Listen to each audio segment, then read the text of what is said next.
Lu dirantai sama apa tadi? Hutang finansial, ya, beban finansial. Lu dirantai sama apa lagi? Media propaganda. Nah, lu udah nonton gua ini, gua saranin lu kalau punya TV, mak lu gitu nonton TV tradisional, lu lempar aja TV-nya pakai remote gitu. Lu bilang ngapain nonton sampah kayak gini? Ini gua baru bahas kemarin. Ya gua baru bahas sama partner gua, bro, kakak, kita lagi makan ya kan, makan nasi lemak. Kita lihat kan TV kan. Gua nggak sebut lah tayangannya apa, tapi lihat TV. Gua bilang, gila, ini isinya tuh cuman bunuh orang, kebakaran, perkosa. Kita sampai ketawa-ketawa. Isinya bunuh orang, kebakaran, perkosa, bunuh orang, kebakaran, perkosa, tusuk orang, bunuh orang, kebakaran, perkosa, tusuk orang. Gitu terus, bos. Gak ada berita substansial, gak ada edukasi. Lu ganti channel sinetron, kan gila gitu. Mereka fear mongering, takutin lu, takutin lu, takutin lu, takutin lu terus. Buat apa? Bikin pikiran lu jadi gila. Lu udah kayak begitu, lu nonton kan, pulang kan lu mau apa? Anggap istirahat, lu nyalain TV, bunuh, kebakaran, tusuk, perkosa lagi.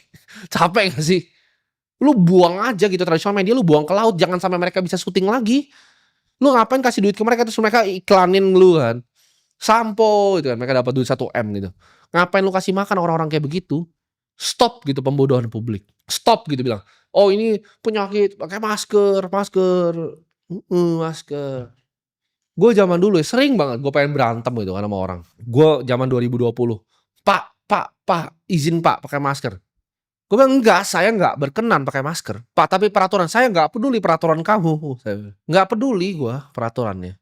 Peraturan apa pakai masker? Enggak pernah kena, gue enggak pernah sakit. Flu, ya. Flu aja dibesar-besarkan gitu kan. Terus pakai media waktu itu ingat enggak di syuting, jus, pakai apa? Ada kuburannya banyak gitu kan. Ada api-apinya biar dramatis kayak Hollywood gitu. Di mana tempatnya sekarang gue tanya, ayo. Bisa jawab gak? Gue cuma tanya aja tempatnya di mana.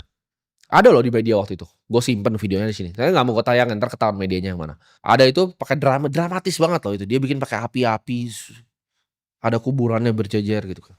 Terus karantina Pak, karantina Pak. Gue pulang nih, ya kan? Gue pulang set. Karantina Pak. Karantina apa lu ini? Gue di hotel bintang 6. Ya kan gue ngaso terus gue keluar. Itu kalian tuh goblok banget gitu loh, percaya gitu goblok luar biasa gitu. Kayak isi otaknya lu apa, masker Pak. Gua tanya dokter-dokter yang di sini gitu kan, lu pakai enggak, gua nggak percaya karena belum dites. Lu vaksin nggak? Kagak, gua nggak percaya. Karena nggak bisa dikeluarin seperti itu sama Pfizer sama AstraZeneca. Yang AstraZeneca lu berani ambil nggak? Enggak. Ya udah. Gua tahu itu orang-orang pinter banget gitu loh. Teman-teman gua ada di luar negeri sama di dalam negeri. Gak ada yang ngambil, bos. Ya gua juga nggak mau ngambil kok gitu kan. Terus lu kayak masker.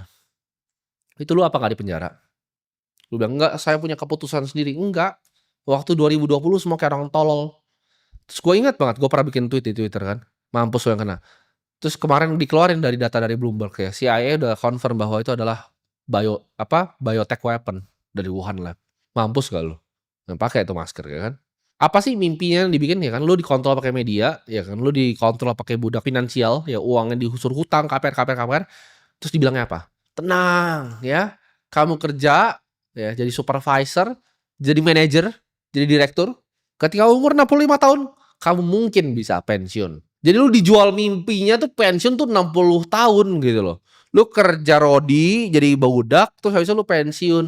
Terus lu disuruh cari cewek ya kan, udah pensiun ya kan, sama istri lu yang udah menopause itu. Baru suruh traveling, lu bayangin gak sih? Lu baru disuruh travel ke Bali gitu kan. Ketika bini lu udah menopause, lu umur 60 tahun, lu baru suruh main golf, lu sekali swing aja pinggang lu gitu kan. Kesian gua sama kalian.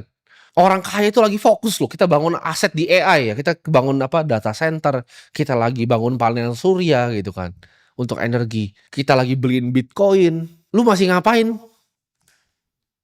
Kantor cubicle tuh, kotak. Kita lagi sibuk bangun apa tenaga solar ini. Waduk kita tutup gitu kan, energi, taruh listrik ke data center. Terus orang kaya bohongin kalian lagi. Orang kaya itu tidak bahagia. Nah itu kan kalian. Kalian mikir, ah nggak apa-apa, gue miskin. Yang penting nanti setelah mati. Nggak apa-apa gue miskin. Nanti. Itu semua didesain sama orang kaya. Lu tau gak kayak aplikasi-aplikasi yang kayak gue pakai kayak Bloomberg gitu kan. Orang kaya kan suka informasi ya. Bloomberg itu yang apa pertama pakai, kalian tau gak siapa? Awalnya kan dipakai sama Federal Reserve ya kan, Bank of England segala macam. Akhirnya dipakai kedua tuh sama Vatikan. Vatikan tuh pakai Bloomberg untuk manage fund-nya. Ini tuh pengkondisian yang lu nggak paham mulai dari mana. Kenapa lu ketika, "Masker yo," ada orang nih di Indomaret mas-masnya kayak bilang ke gua waktu itu, "Izin Mas pakai masker." Saya nggak berkenan, gua dateng keluar. Gua pernah juga tuh di hotel, gua lupa hotel apa, "Pakai masker Mas, saya nggak berkenan." Terus dia samperin gua. Gua bilang, "Lu jangan sentuh gua, lu jangan sentuh gua." Terus gua jalan. Nggak mau gua. Tapi ada yang kalau di zaman itu pasti kalian entar komentar nih, ini kalau keluar di zaman itu kalian bakal bilang egois. Tapi ketika keluar sekarang, lu baru sadar bahwa semua yang keluar dari mulut gua tuh bener.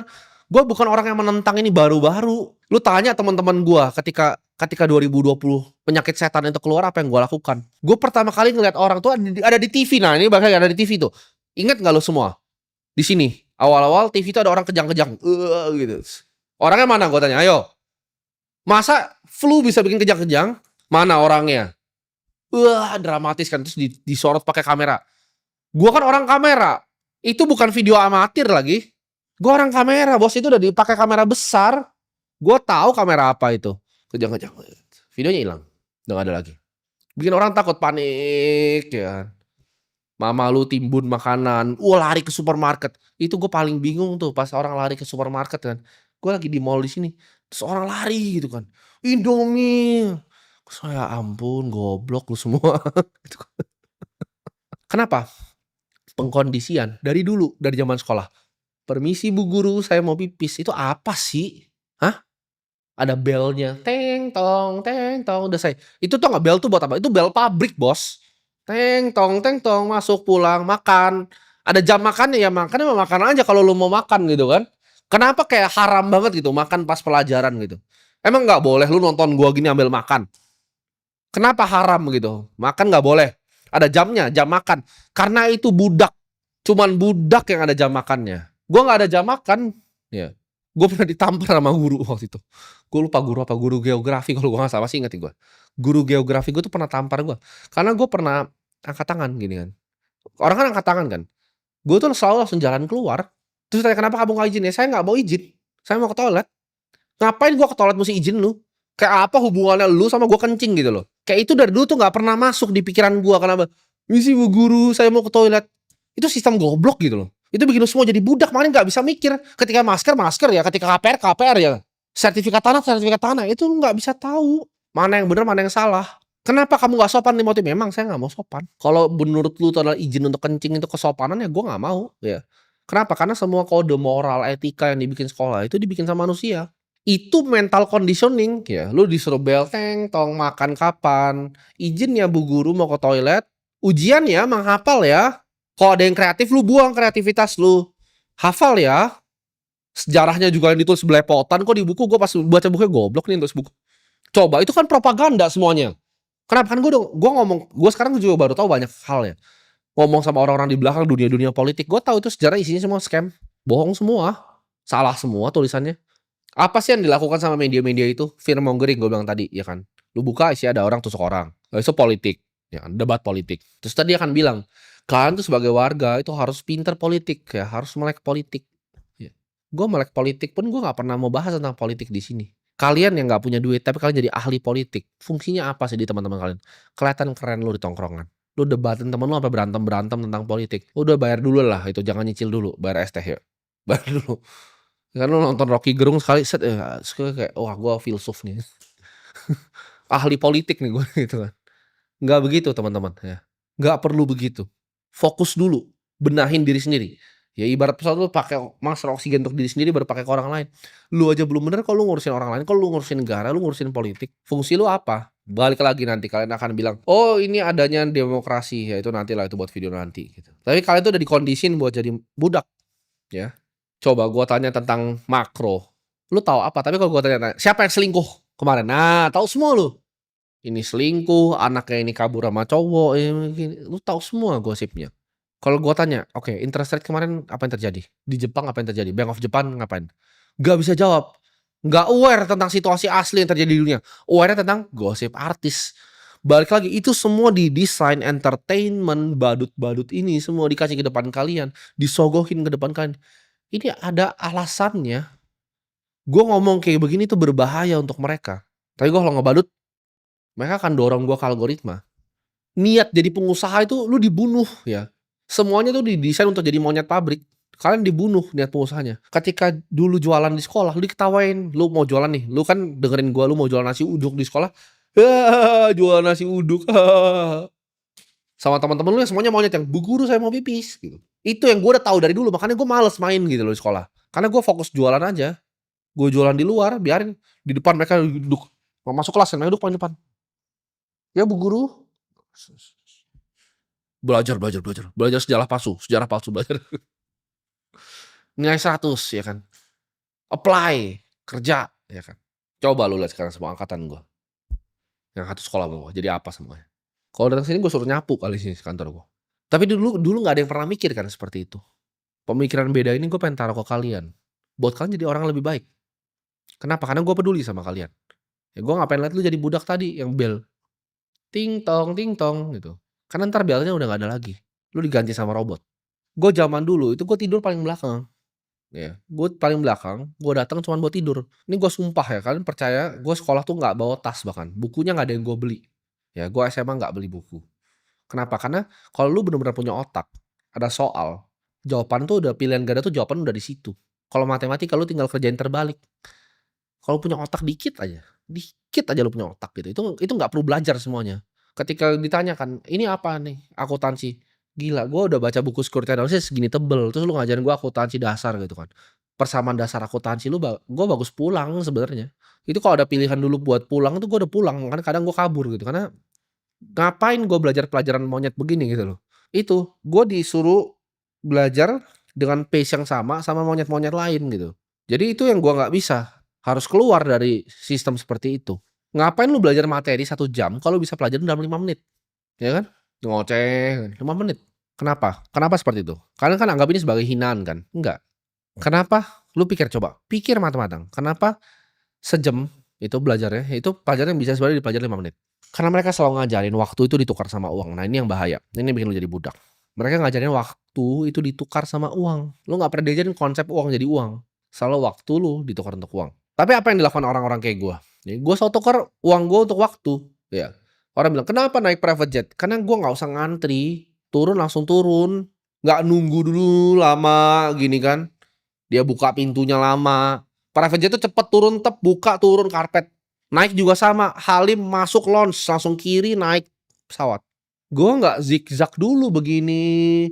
Ada scan tit. Private jet lu coba bawa koper di private jet nggak bakal di-scan, lu bakal set lah jalan. Kalau itu kan tit, nunggu di lounge, walaupun lounge-nya enak di Savor Lounge tapi nunggu itu. Delay, nunggu orang lain masuk. Percuma lu mau bisnis kelas juga percuma, duduk paling depan, emang nyaman duduk depan. Nunggu orangnya masuk satu masuk, udah full baru terbang. Nunggu giliran terbang, nunggu giliran turun, kadang diputar dulu di atas. Lu kalau ke Bali, lu naik pesawat biasa tuh 1 jam 40 menit. Lu naik private jet itu sekitar 1 jam doang. Karena dia terbangnya lebih tinggi dan lebih cepat. Gitu, belinya waktu. Kalau orang miskin, itu selalu mau tukernya waktu mereka untuk uang, untuk tiket yang lebih murah, ekonomi yang lebih murah, mereka pilih transit 12 jam. Itu nggak pernah masuk di otak gue dari dulu. Dari zaman gue miskin itu nggak pernah masuk. Lu cari tiket yang paling murah buat transit 12 jam, lu buang waktu 12 jam, dibanding lu pakai 12 jam itu untuk mikir hal yang produktif. Kenapa? Karena waktu lu nggak ada harganya. Selalu hargain waktu. Nah ini kan dikondisikan dari sekolah, lu diajarin jadi monyet yang lemot di sekolah, lamban, cara pikirnya lamban.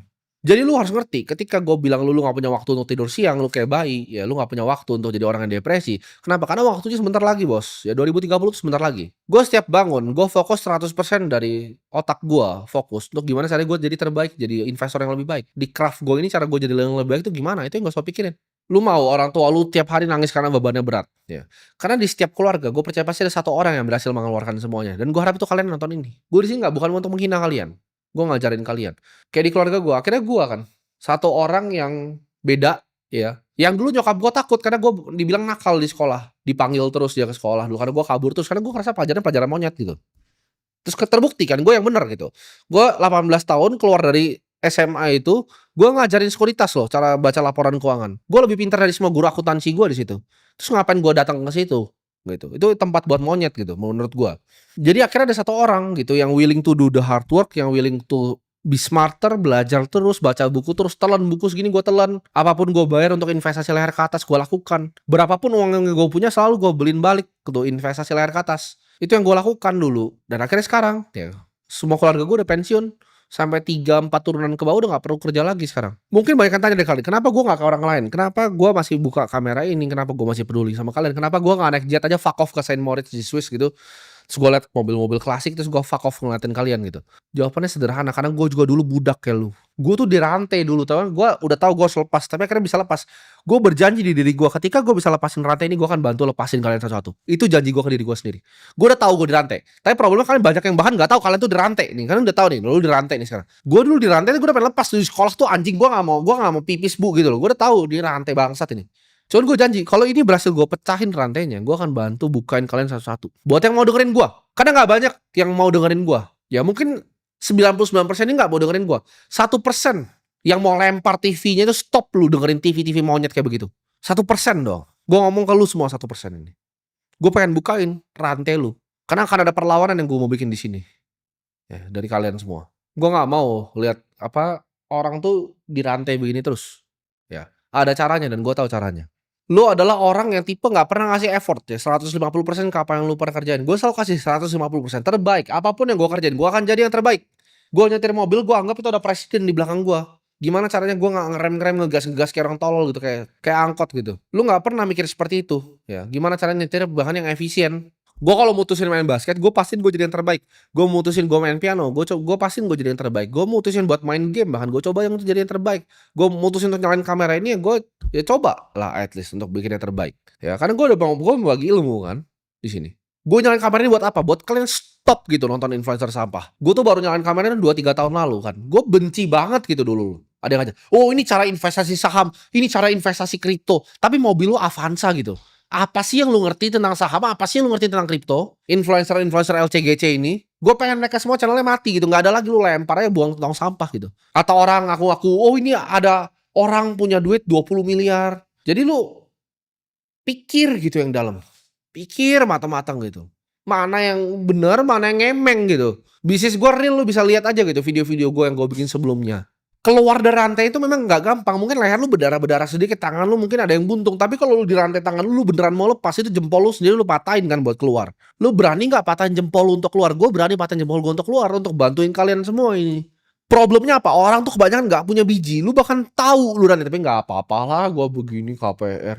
Ya udah lah. Kalau begitu ya udah. Gitu. Gue nggak bisa apa-apa. Karena gue rasa hidup ini cuma sekali. Lu mau jadi budak atau lu mau jadi manusia bebas yang ngikut seperti gue.